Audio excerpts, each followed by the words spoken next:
Now let me start.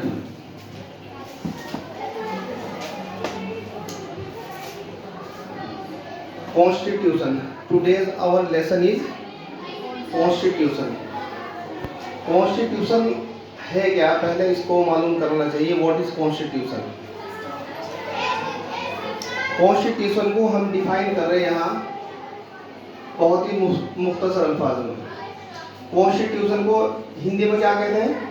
संविधान. संविधान. और उर्दू में क्या कहते हैं इसको? आइन या दस्तूर. इसको कहते हैं हम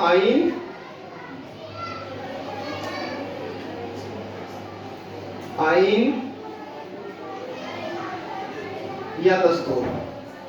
अब संविधान होता क्या है, मेन चीज हमको ये समझनी. संविधान को पढ़ने से पहले हमने यहाँ इसको परिभाषित किया, डेफिनेशन, इसकी तशरीह.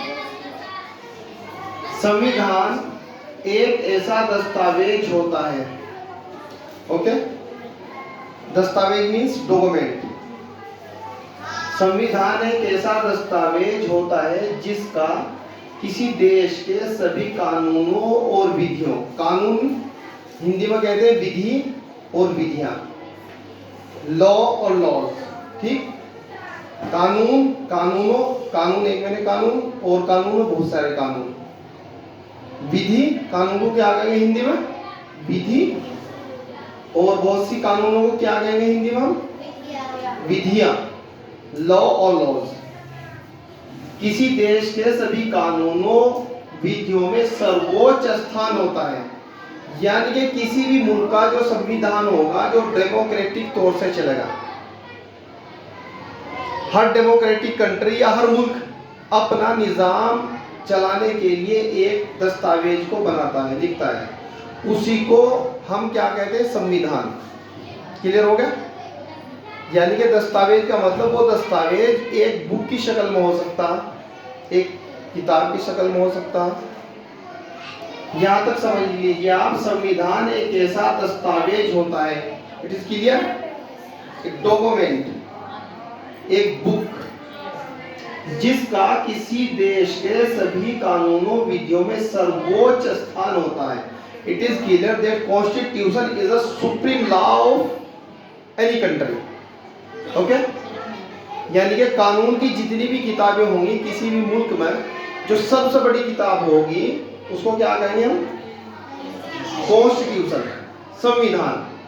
जितने भी कानून बनेंगे उस मुल्क में, वो सब उस संविधान के मुताबिक ही बनेंगे.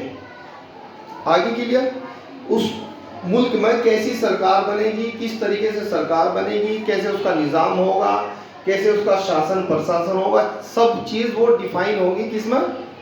कॉन्स्टिट्यूशन में. तो ये फिर बाद में पढ़िए, बार बार पढ़िए इसको.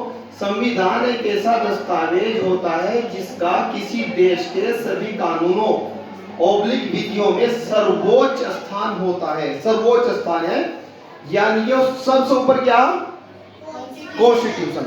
अब उस मुल्क में कोई प्राइम मिनिस्टर हो, कोई प्रेसिडेंट हो, कोई जजेस हो, कोई कर्मचारी हो, कोई कितना भी बड़ा व्यक्ति हो, किसी भी पद पर हो, सब संविधान के अंतर्गत ही आएंगे. ओके, यानी कि कोई व्यक्ति किसी भी पद पर कितने ऊंचे पोस्ट पर बैठा हो, संविधान उससे ऊपर है. ठीक है, हर व्यक्ति जो अपनी ड्यूटीज करेगा, अपनी जिम्मेदारियां निभाएगा, उस संविधान में जो उसकी जिम्मेदारियां तशरीह कर दी गई, परिभाषित कर दी गई, डिफाइन कर दी गई, उसके तहत ही वो उन कामों को करेगा. अगर वो व्यक्ति उन जिम्मेदारियों को नहीं करेगा तो कॉन्स्टिट्यूशन में उसके लिए प्रोविजन होगा कि वो उस पद से हटा दिया जाए. उसके तरीके क्या हटाने के, वो भी संविधान में ही परिभाषित होंगे.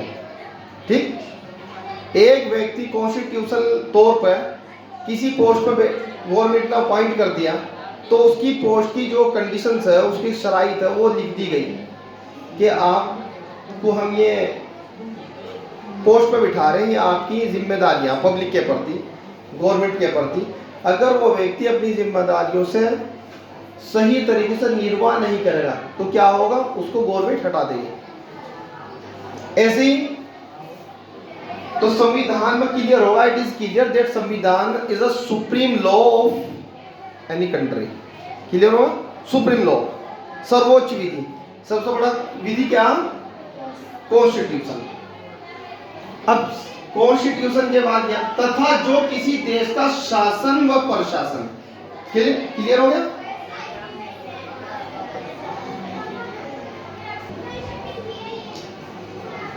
तो this is clear, okay. What is constitution? Constitution is a supreme law of any country. ये जहन में आप बिठा लीजिए, संविधान किसी भी मुल्क का सबसे बड़ी विधि होती है। कोई व्यक्ति किसी पद पर, कितने ही ऊंचे पद पर बैठा, as a prime minister, as a president, as any जजेस, as any IAS officers, any minister, XYZ, any person, कोई भी व्यक्ति हो, सबको संविधान के अंतर्गत ही रहकर अपनी जिम्मेदारियों को निर्वाह करना पड़ेगा। क्लियर हो गया। तो constitution is a supreme law of any country. किसी भी मुल्क का सबसे जो सर्वोच्च विधि क्या, संविधान। नेक्स्ट, कानूनों और विधियों का सर्वोच्च स्थान है, तथा जो किसी देश का शासन प्रशासन चलाने में सरकार के प्रमुख अंगों, किसी भी सरकार को, गवर्नमेंट को चलाने के लिए फंक्शनरीज होती है अलग अलग, जिनको संविधान में अलग अलग काम बांट दिया गया। वर्क, उनकी लाइबिलिटीज, उनकी ड्यूटीज, उनकी जिम्मेदारियां, वो कैसे काम करेंगे, क्या उनको प्रतिबंध होंगे, किसके प्रति जवाबदेह होंगे, वो सब क्या कहाँ में आएगा, कॉन्स्टिट्यूशन में डिफाइन कर दिया गया, कर दिया जाएगा। ठीक। अंगों, विधायिका, लेजिस्लेचर, ओके, विधायिका, लेजिस्लेचर, कार्यपालिका, एग्जीक्यूटिव, नंबर 2, न्यायपालिका, 3 नंबर, जुडिशरी को परिभाषित तथा उनके कार्यों तथा उत्तरदायित्व के बारे में वर्णन करता है। अब देखिए आप, क्लियर, हम अभी कॉन्स्टिट्यूशन के बारे में पढ़ रहे हैं, अभी भारतीय कॉन्स्टिट्यूशन के बारे में नहीं पढ़ रहे, सिर्फ कॉन्स्टिट्यूशन का कंसेप्ट समझा रहे, कॉन्स्टिट्यूशन होता क्या है। ठीक।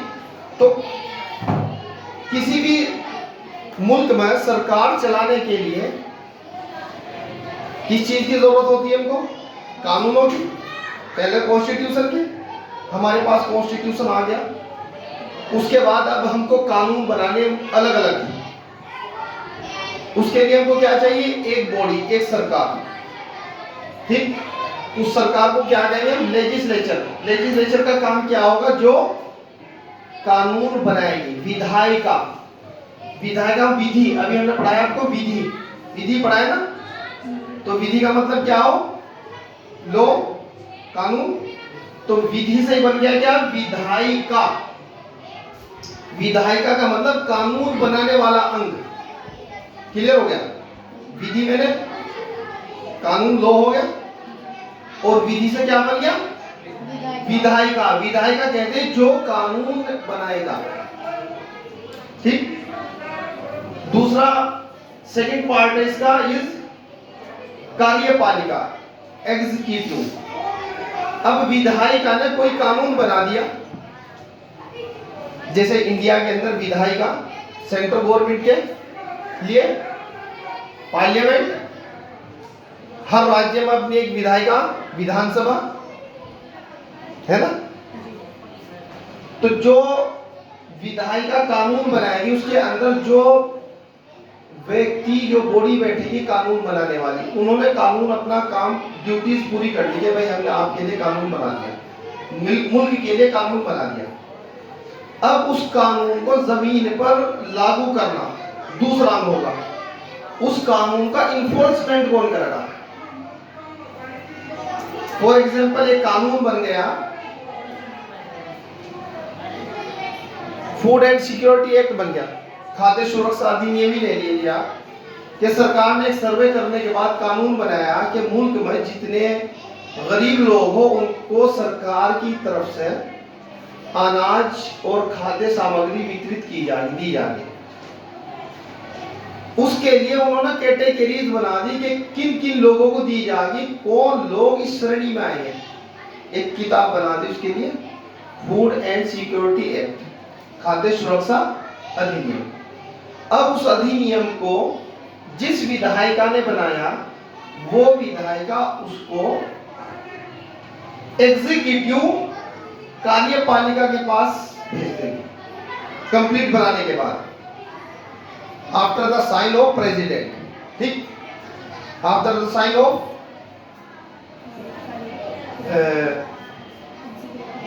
प्रेसिडेंट, यानी कि जब वो मुकम्मल कानून बन जाएगा, चाहे राज्य सरकार का बना हो चाहे सेंट्रल गवर्नमेंट का। ठीक, उसके पास उसको लागू करने के लिए किसके पास भेजेंगे?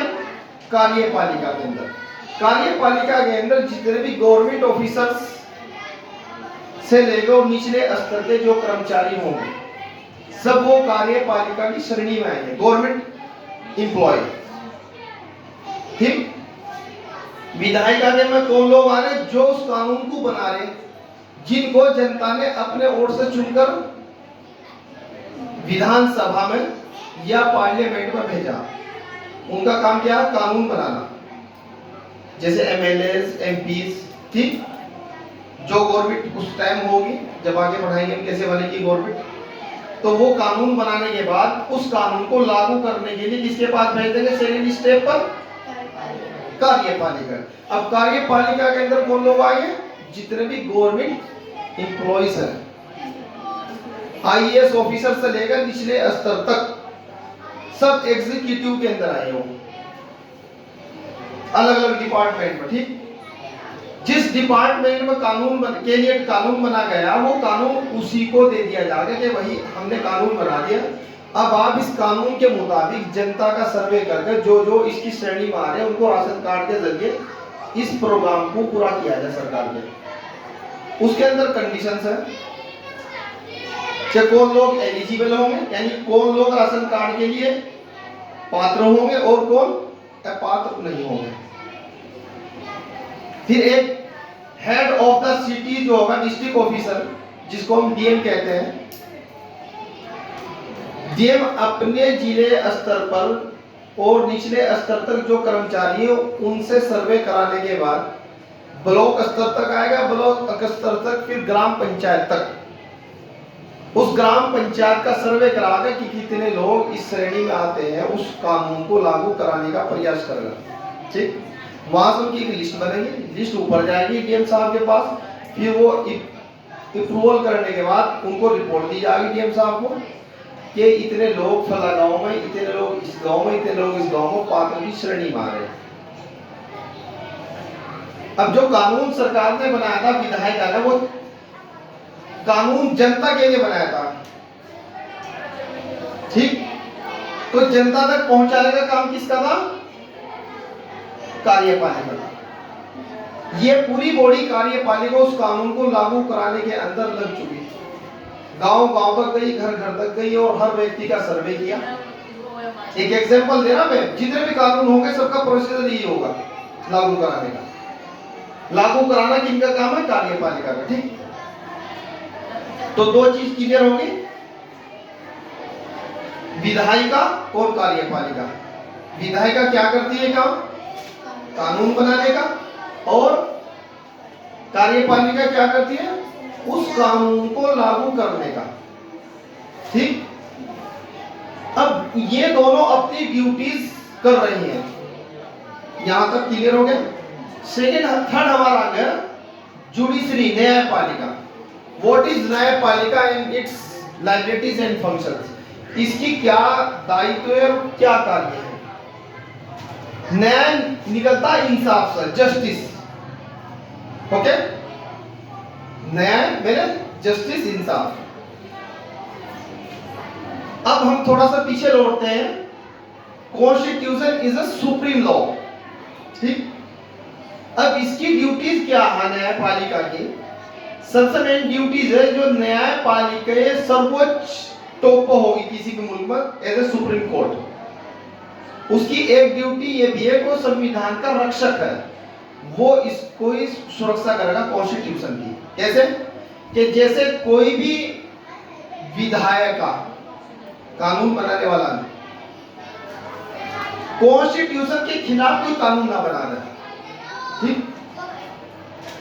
गवर्नमेंट ने पावर दे दी वो कानून बनाने की, एमपीज एमएलए बना दिए गए और सरकार बना दी गई, लेकिन वो सब चुनाव जीतने के बाद, सरकार बनने के बाद, वो भी किसके अंतर्गत कार्य करेंगे? कॉन्स्टिट्यूशन के। अगर इस विधायिका ने कोई कानून ऐसा बना दिया जो कॉन्स्टिट्यूशन के खिलाफ हो, उसके किसी आर्टिकल्स का वायलेशन करता हो, तो any citizen of India, any person and any कोई भी व्यक्ति या संस्थान उसको चैलेंज कर सकती है। कहां पर? सुप्रीम कोर्ट में, कि सरकार को यह अधिकार नहीं था जो इन्होंने कानून बनाया। नंबर 1, इन्होंने जो कानून बनाया वो संविधान के खिलाफ बनाया। अगर कॉन्स्टिट्यूशन को डिफाइन करने के बाद और जो कानून बनाया उसको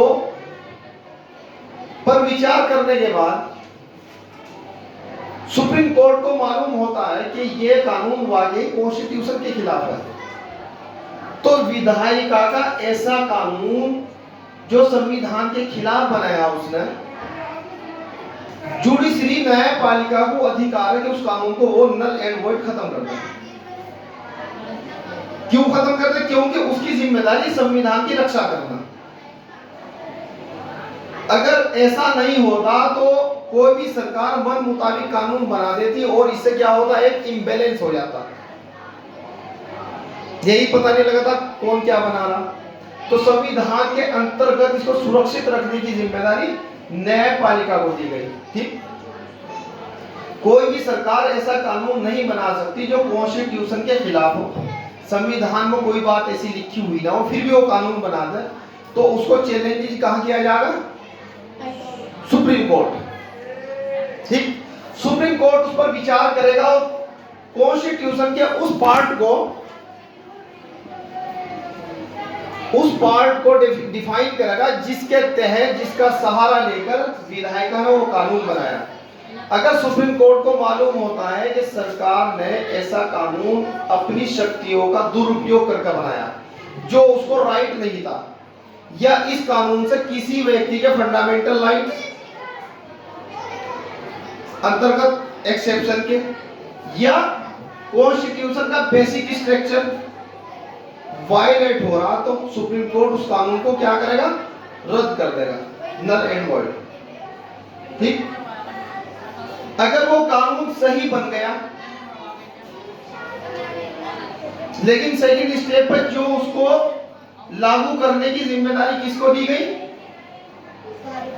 कार्यपालिका को। Very good. तो कार्यपालिका उस कानून को लागू करने में आलस कर रही या लागू करने में दिलचस्पी नहीं दिखा रही, जनता के अधिकार प्रभावित हो रहे, तो कोई भी व्यक्ति सुप्रीम कोर्ट में जाकर डायरेक्शन के लिए कि जो सरकार ने कानून बनाया उसको लागू करने में कार्यपालिका सुस्ती बरत रही या गलत तरीके से लागू कर रही, ठीक। तो सुप्रीम कोर्ट, न्यायपालिका डायरेक्शन सीधी किसको देगी? कार्यपालिका को, कि जो कानून सरकार ने बनाया उसको उसी अनुरूप में जो सरकार का मंशा और कानून का मंशा ईमानदारी से उसको लागू करिए जल्द से जल्द और लोगों को उसका फायदा पहुंचाइए। क्लियर हो गया? तो संविधान क्लियर होगा कि एक ऐसा दस्तावेज होता है जिसका किसी देश के सभी कानूनों ऑब्लिक विधियों में क्या होता है? सर्वोच्च स्थान। यानी कानून की पहली किताब क्या होती है? कॉन्स्टिट्यूशन। जितनी भी किताबें कानून की लिखी जाएंगी, फिर चाहे आपका मोटर व्हीकल एक्ट हो, घर के बारे में कानून हो, शादी के बारे में कानून हो, बिहार के मतलब आपके प्रॉपर्टीज के बारे में कानून हो, आपके बिजनेस के बारे में कानून हो, XYZ जितने भी कानून बनेंगे वो सब कॉन्स्टिट्यूशन के अंतर्गत रह के बनेंगे। क्लियर हो गया? यानी मेन जो बुक होगी किसी भी मुल्क का निजाम चलाने के लिए, शासन चलाने के लिए, वो क्या होगा? कॉन्स्टिट्यूशन, संविधान। जिसको उर्दू में आइन या दस्तूर कहेंगे। क्लियर? और उसी संविधान में जितने भी अंग होंगे गवर्नमेंट के, मेन 3 अंग कौन कौन से? नंबर 1 विधायिका, जिसको लेजिस्लेचर कहेंगे, जिसका विधि से बना विधायिका। तो विधि मैंने लॉ और विधायिका मैंने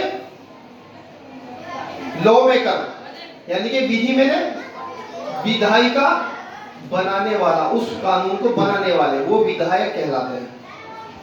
विधायक वो पर्सन जो इलेक्टेड होकर जाएंगे, विधायिका वो बॉडी, पूरी बॉडी है, कंप्लीट है, उस कंप्लीट बॉडी को विधायिका कहेंगे, जिसके अंदर बैठकर वो कानून बनाएंगे।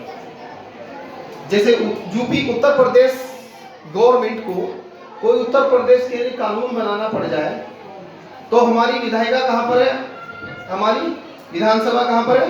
लखनऊ। तो एक प्रेजेंट जो भी सरकार होगी वो लखनऊ में विधानसभा के अंदर उस कानून को प्रस्तावित करके उस पर मेजोरिटी के आधार पर कानून बना देगी। अगर देश के लिए कोई कानून बनाना पड़ जाए हमारे, तो पार्लियामेंट कहाँ? हमारी दिल्ली। तो दिल्ली में जो प्रेजेंट गवर्नमेंट होगी, अगर पूरे मुल्क के लिए उसको मुल्क की फायदे के लिए और लोगों की भलाई के लिए किसी भी पर्पज पर, किसी भी टॉपिक पर कानून बनाना पड़ जाए जो संविधान में डिफाइन किया हुआ, संविधान इजाजत दे रहा कि वो कानून बना सकती है वो, तो पूरे मुल्क के लिए पार्लियामेंट कानून बना देगी। क्लियर हो गया? और फिर वो कानून बनाने के बाद सेकंड स्टेप पर वो किसको देगी? अपने मानते हैं जो उसके गवर्नमेंट ऑफिसर्स आए, कर्मचारी, कि अब हमने कानून बना दिया, आप इस कानून को इन्फोर्स करिए और लागू करिए। क्लियर? अगर ये दोनों अंग अपनी ड्यूटीज नहीं निभा रहे, विधायिका ने गलत तरीके से कानून बना दिया, अनकॉन्स्टिट्यूशन बना दिया, गैर संवैधानिक तौर पर बना दिया, तो उसके खिलाफ कौन सुनवाई करेगा? Supreme court.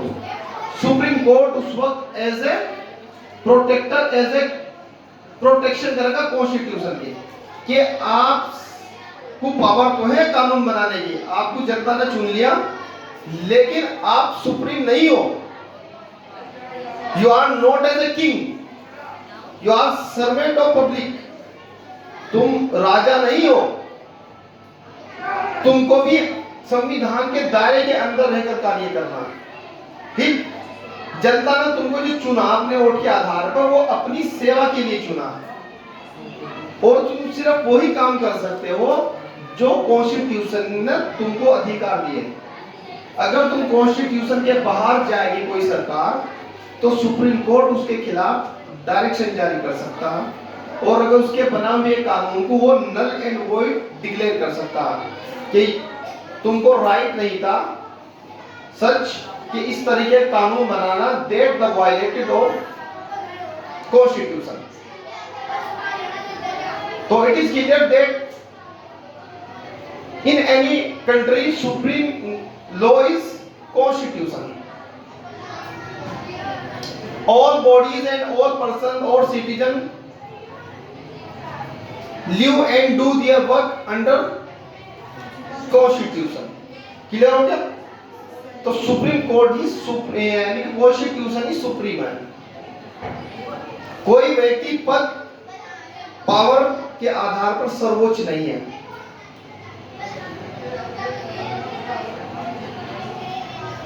और सुप्रीम कोर्ट हमेशा ऐसी सरकार के खिलाफ, ऐसे कानून के खिलाफ जो संविधान के खिलाफ हो, सुन सकता है, उसको नल एंड वॉइड कर सकता है। सेकेंड स्टेज पे न्यायपालिका क्या करेगी कि कानून सही बन गया, गवर्नमेंट ने बना दिया, जनता के हित में बना दिया, लेकिन जो कर्मचारी गवर्नमेंट ऑफिसर्स है वो उस कानून को लागू जमीन तक नहीं कर पा रहे। ठीक? सेकंड बॉडी कौन सी थी? वो कार्यपालिका, एग्जीक्यूटिव बॉडी अपनी ड्यूटी सही तरीके से नहीं पूरी कर पा रही, तो उसके खिलाफ भी सुप्रीम कोर्ट सुनवाई कर सकता है और उनको डायरेक्शन दे सकता कि आप जो सरकार का मंशा, जो कानून का मंशा है, उसके मुताबिक इस कानून को लागू करिए। तो सुप्रीम कोर्ट की ड्यूटीज पता लगी। फिर जितने भी उस मुल्क के नागरिक, सिटीजन या कोई व्यक्ति जो किसी भी तरीके से पीड़ित हो,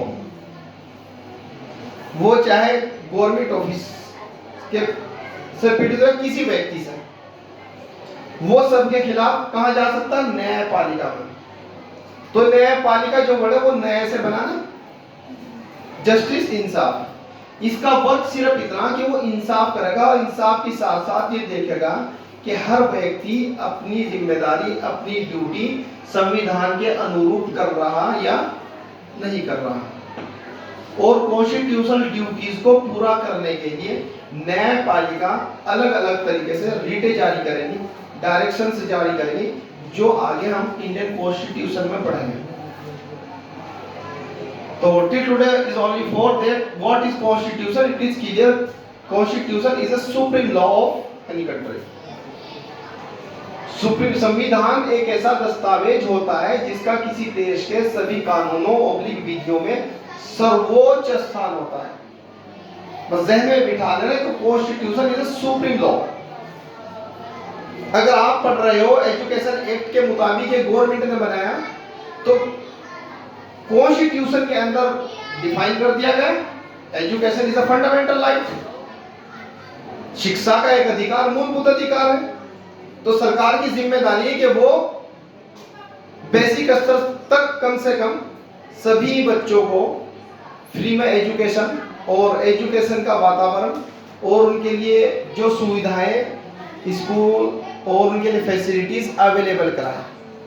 क्योंकि हर व्यक्ति इस बिना पर कि वो गरीब है या वंचित है, दूर दराज का, वो शिक्षा का वंचित नहीं रहेगा। ये किसका आशय? सुप्रीम कॉन्स्टिट्यूशन का।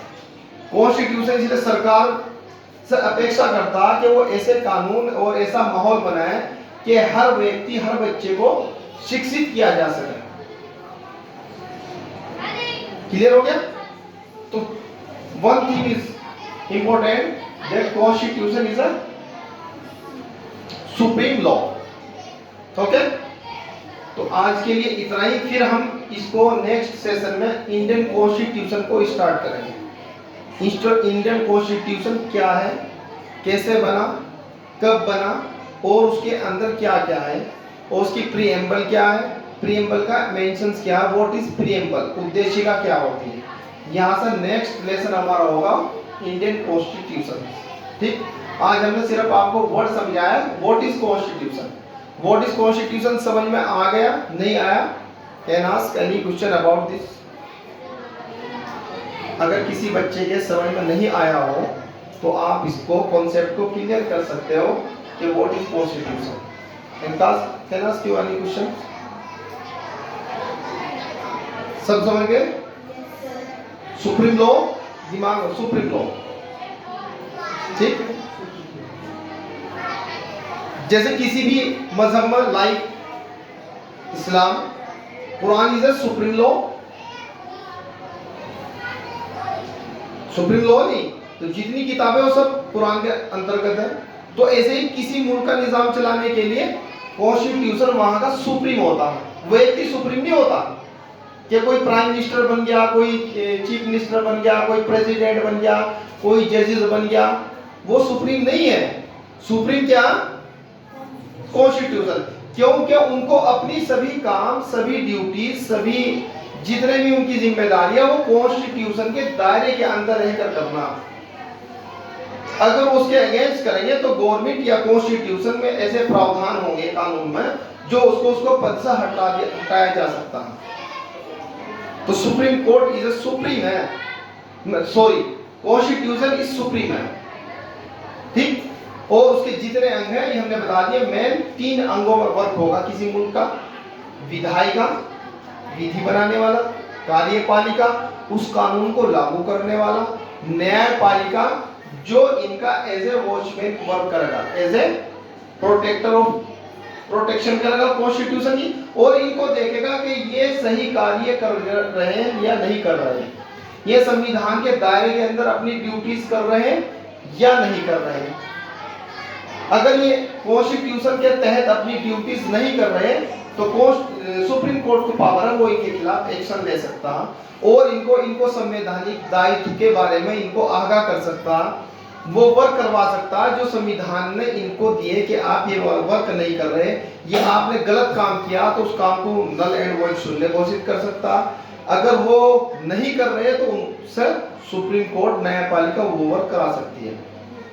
ठीक, तीन चीज बेसिक है, कॉन्स्टिट्यूशन सुप्रीम, इसके किसी भी देश की सर्वोच्च विधि होती है और किसी भी देश का शासन तीन अंगों से चलाया जाता है, फर्स्ट विधायिका, सेकंड कार्यपालिका, थर्ड न्यायपालिका। अब टोटल पूरा शासन प्रशासन इसी के दायरे में निजाम चल रहा है।